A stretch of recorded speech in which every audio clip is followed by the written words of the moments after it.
Good morning, dear students. How are you today? I hope that all of you happy and safe at your own home. Today we are going to start a new chapter, chapter 21, रचनात्मक अभिव्यक्ति, creative expression.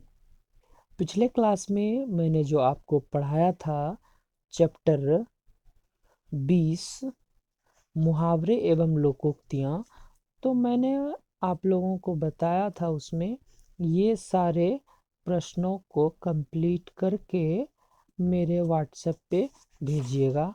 और साथ ही साथ मैंने बोला था ये जो लोकोक्तियाँ हैं इनके नए वाक्य भी बनाने और ये सारे प्रश्नों को कंप्लीट करने के लिए।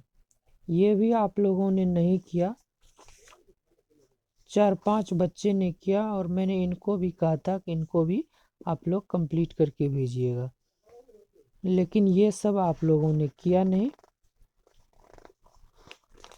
अब हम लोग न्यू चैप्टर स्टार्ट करेंगे और स्टार्ट करने से पहले मैं आप लोगों को बताना चाहता हूँ ये आप लोग कंप्लीट कर लीजिए और जिन बच्चों का फेयर कॉपी भी नहीं हुआ है वो भी कर लेंगे, और जिन्होंने नहीं बनाया है और मैंने कहा था इसको बुक में भी भर लीजिएगा और भरने के बाद फिर कॉपी में भी बनाइएगा और कॉपी में बनाने के बाद फिर आप मुझे व्हाट्सएप करेंगे। तो इतना काम आप लोगों को कर लेना है। और आप लोगों के लिए ये एक गुड न्यूज़ ये आ रही है कि आप लोगों का स्कूल जल्द ही ओपन होने वाला है। तो आपका स्कूल अगर ओपन हो सकता है 7 फरवरी से, तो आप लोगों को और अच्छे से इसलिए पढ़ना भी है क्योंकि फिर आपका एग्ज़ाम भी आ जाएगा। तो इसके लिए आप लोगों को सारा होमवर्क कंप्लीट करके तैयार रखना है क्योंकि स्कूल खुलने के बाद फिर हम लोग अच्छी तरह से फिर से रिवाइज कर सकें।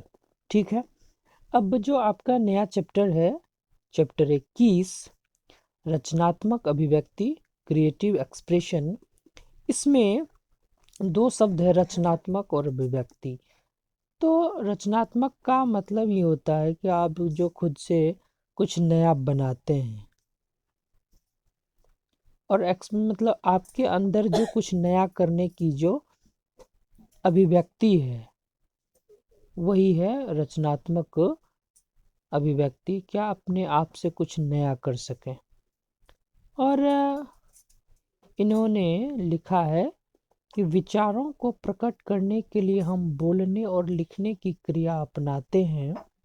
इस आधार पर रचनात्मक अभिव्यक्ति 2 प्रकार की होती है। तो बात भी सही है कि हम, और भाषा आप जानते ही हैं, भाषा जो हम लिखते हैं या बोलते हैं, तो विचारों को हम भी 2 तरह से प्रकट करते हैं, बोलकर और लिखकर। तो इन्होंने ये भी यही कहा है कि विचारों को प्रकट करने के लिए हम बोलते हैं और लिखते हैं, तो यही 2 क्रिया अपनाते हैं। तो इन्होंने भी यही कहा है।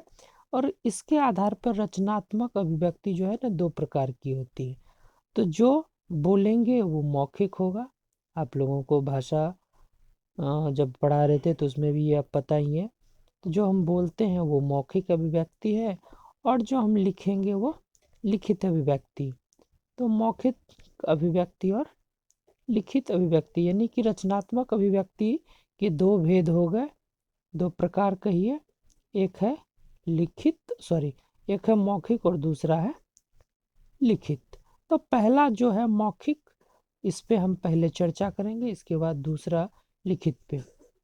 तो पहला जो है मौखिक अभिव्यक्ति। तो मौखिक अभिव्यक्ति आपको पता ही है कि हम लोग उसको बोलकर स्पष्ट करते हैं। तो मौखिक अभिव्यक्ति के नाम से ही स्पष्ट हो जाता है कि बोलकर विचार प्रकट करना। मतलब ये कि आप अपने विचारों को जो बोलकर किसी दूसरे के सामने में प्रकट करते हैं वह है आपकी मौखिक अभिव्यक्ति। ठीक है। और मौखिक अभिव्यक्ति तो कह रहा है, मौखिक अभिव्यक्ति में मौखिक रचना से अभिप्राय ये है कि अपने भावों और विचारों को सुव्यवस्थित कर अवसरानुकूल ऐसी भाषा में व्यक्त करना जिसमें नवीनता, मौलिकता की झलक मिले तथा श्रोताओं पर इसका प्रभाव पड़े। मतलब ये है कि मौखिक अभिरचना जो है, आप जो बोलते हैं उसमें आपके भाव और विचार सुव्यवस्थित हो, मतलब बिल्कुल व्यवस्थित ढंग से हो। ऐसा नहीं को कहना कुछ और चाह रहे हैं और बोल कुछ और रहे हैं, तो वो सुव्यवस्थित नहीं होगा। और अवसरानुकूल, यानी कि आपको जब अवसर मिला बोलने के लिए तभी बोलिए।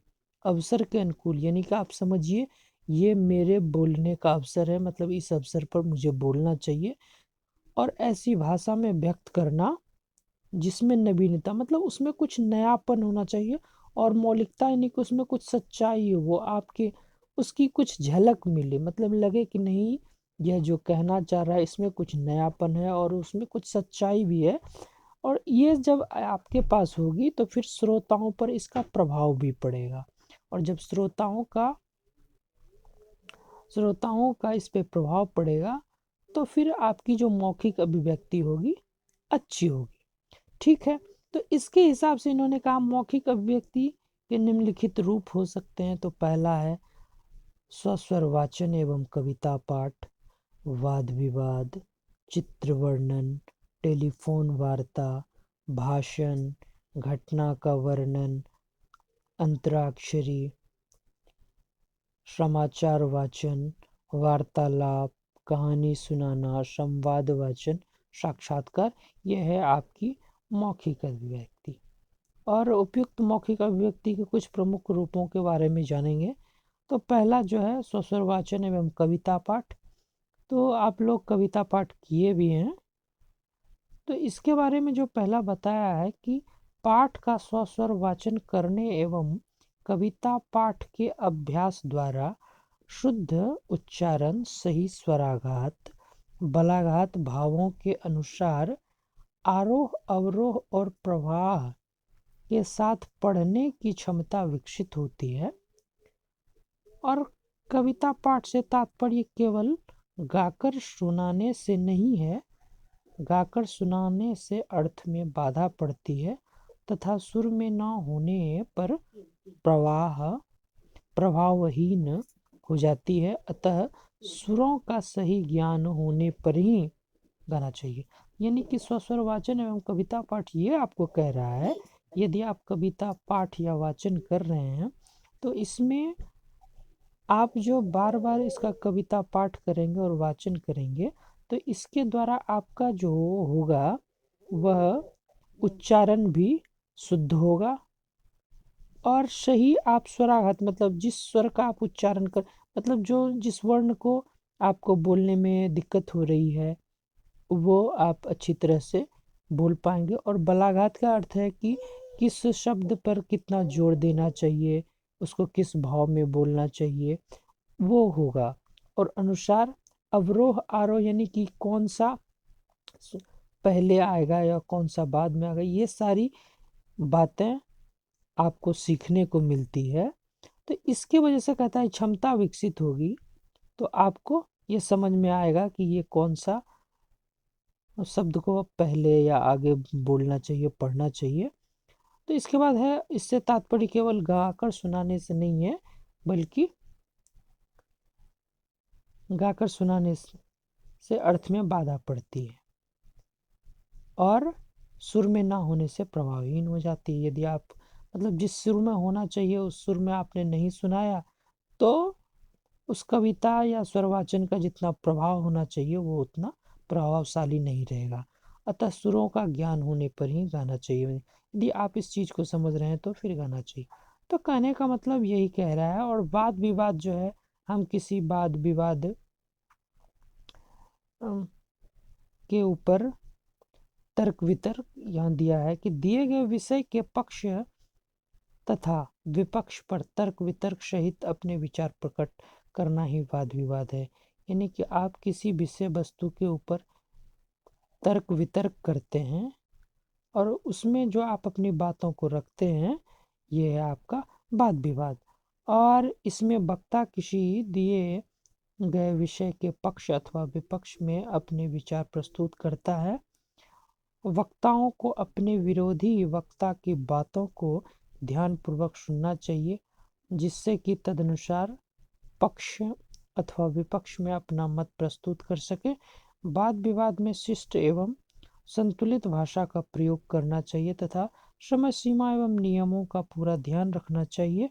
वाक्यों के दोहराव से बचना चाहिए। तो वाद विवाद में यदि आप किसी से किसी विषय वस्तु पर वाद विवाद कर रहे हैं या डिबेट, इसको इंग्लिश में डिबेट बोलते हैं, तो आप अपने इन सारी बातों का ध्यान रखिए कि हम जो बोल रहे हैं उसमें मेरा जो बोलने का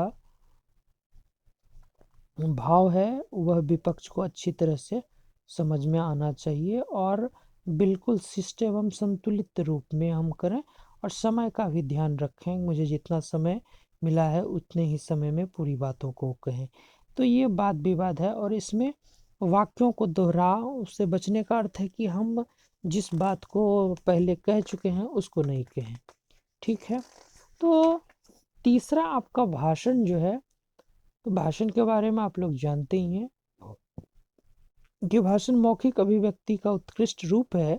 किसी विषय पर व्यवस्थित एवं क्रमबद्ध ढंग से अपने विचार मौखिक रूप से प्रस्तुत करना भाषण कहलाता था और मौखिक अभिव्यक्ति की कुशलता विकसित करने में भाषण सबसे अधिक शक्तिशाली माध्यम है।